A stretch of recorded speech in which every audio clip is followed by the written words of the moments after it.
Monday morning இந்த கிளைமேட்டுக்கு என்னோட பொண்ணுக்கு வேற ஃபீவர் வந்துருச்சு. அவளுக்கு பிடிச்ச பாசிப்பருப்பு கடையில் தான் பண்ணியிருந்தேன். ரொம்ப விரும்பி சாப்பிடுவா. இந்த குட்டீஸ்களுக்கு இந்த மாதிரி பாசிப்பருப்பு கடையில் செஞ்சு கொடுங்க, ரொம்ப விரும்பி சாப்பிடுவாங்க. நேற்று போட்ட வீடியோவுக்கு நிறைய பேர் நிறைய பாசிட்டிவ் கமெண்ட்ஸ் எனக்கு பண்ணியிருந்தீங்க. அதில் ஒரு சிலர் வந்து கடுக்காப்பொடி எப்படி சாப்பிட்றது அப்படின்னு கேட்டிருந்தீங்க. கடுகாப்பொடி வந்து பவுடராக செஞ்சு வச்சுட்டு டெய்லியும் ஒரு டீஸ்பூன் போட்டு சுடு தண்ணியில் சாப்பிட்டதுக்கப்புறம் குடிங்க. காலையிலையும் சாயந்தரம் 2 நேரமும் சாப்பிட்டதுக்கப்புறம் குடிச்சிட்டு வந்தீங்கன்னா சூப்பராக வெயிட் லாஸ் ஆகும்.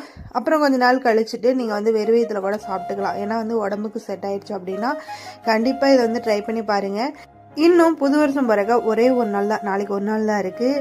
சூப்பராக எனர்ஜெட்டிக்காக நாளைக்கு கேக் வெட்டி புது ட்ரெஸ் போட்டு கொண்டாடுவீங்க. ஒரு சிலர் கேக் வெட்ட மாட்டீங்க, ட்ரெஸ் எடுக்க மாட்டீங்க, எதுவுமே சிம்பிளாக வீட்டில் கேசரி அந்த மாதிரி ஸ்வீட் செஞ்சு சாப்பிட்டுட்டு கோயிலுக்கு போயிட்டு வருவீங்க. அந்த மாதிரி தான் நானும் பண்ணுவேன். நீங்கள் எந்த மாதிரி கொண்டாடுவீங்கன்னு மறக்காமல் என்னோட கமெண்ட் பாக்ஸில் கமெண்ட் பண்ணுங்கள். டாடா.